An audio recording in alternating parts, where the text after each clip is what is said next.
sound snooty, don't I? I'm a right little twat.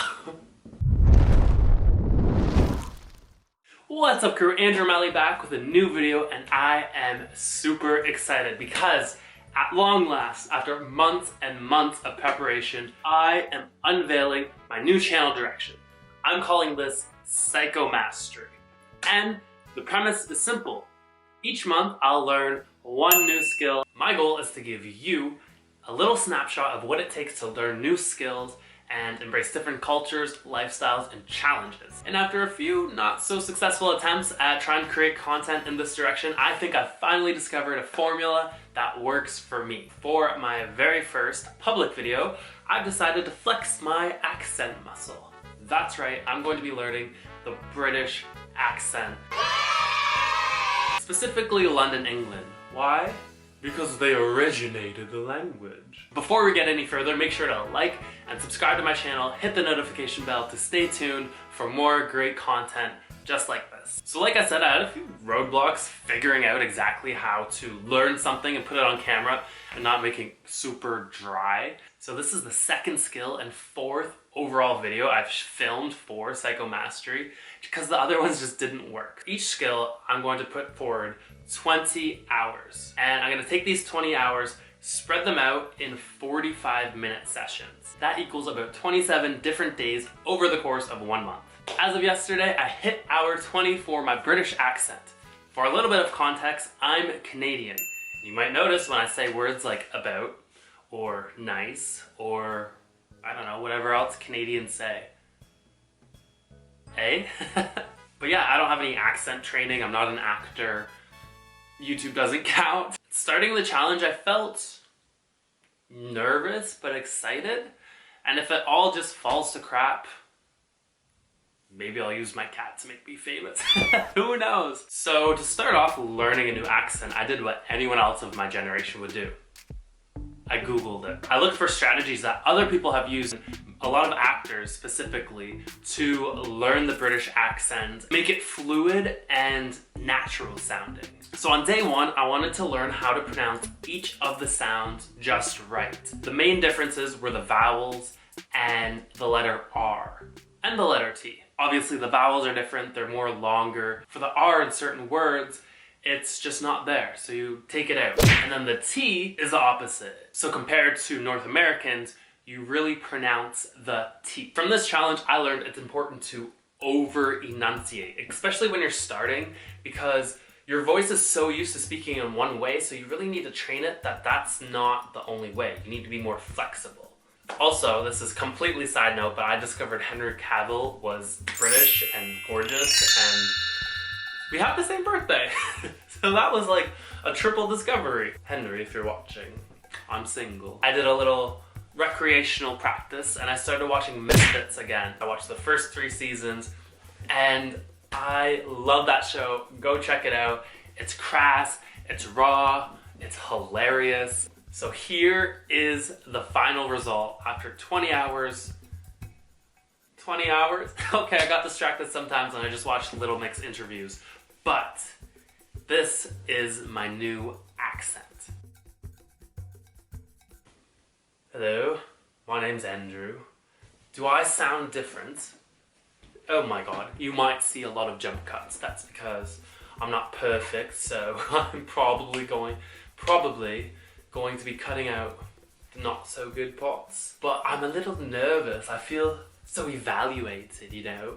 Please be nice in the comments. I really don't think I could pass as like a full-blooded Brit. At least not yet. I'm getting there. I feel like compared to a right novice, yeah, that I'm not the worst. I'm definitely better than when I started. There has been improvements. That was one of the things I really struggled with in the challenge, right? It's like I don't really know how to evaluate myself. Like I know what a British accent sounds like, but it was a little hard to really pinpoint the parts, my shortcomings, you know? I found also, as I was practicing, that I tended to go more Australian. I think they lengthen some of the vowels even more dramatically. It was a fight to learn the English accent and a fight to banish the Australian accent for now. Maybe, depending on how I feel and how you feel, I almost said y'all, how you feel, I'll do an Australian accent as a follow-up. But leave a comment down below with what accent you would want me to do next. So that's it, I guess. I'm still working on the structure of these videos, but I might as well do the rest of my outro with the accent, you know, as practice. And you could see, like, the different words I say. I don't really know. Like, I should probably do, like, a full paragraph with all the sounds so you can really hear me, but I'm not going to. I don't want to be too boring, and, you know, I need to wrap up the video. So, in conclusion, the 45-minute sessions really helped. My first couple of days, I tried doing like an hour and a half, 2 hours of practice. I was not interested. I was like, okay, I'm learning this accent, but I'm bored. Like, I found 45 minutes is enough that I could really, if I focus, I'm really hammering in the practice, but it's not so long that I'm just completely bored.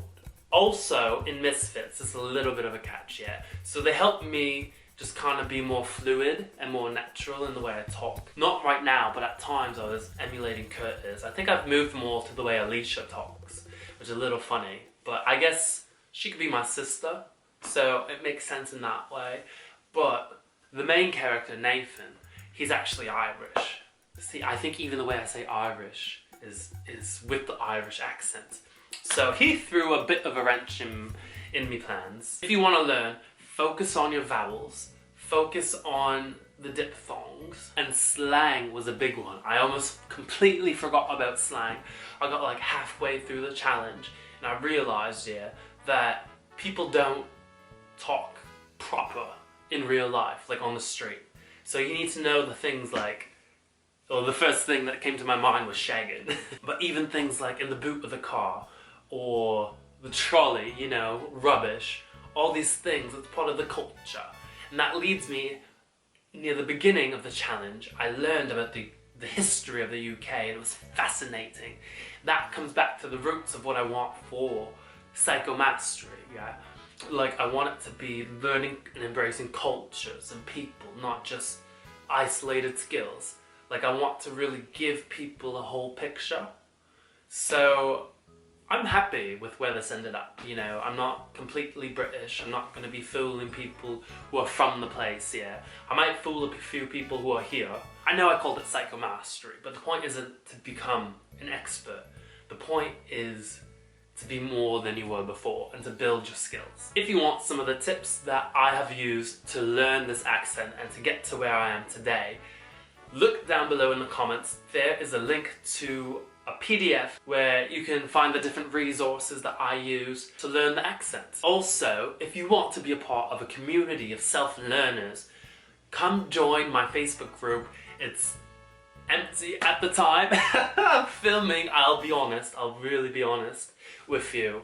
But my goal, my dream is that I fill it with different people who want to learn and who want to explore this reality and build their skills and, you know, find other people like them. Thank you from the bottom of my heart for watching. I know this content's a little different. It might not be as entertaining as a reaction video.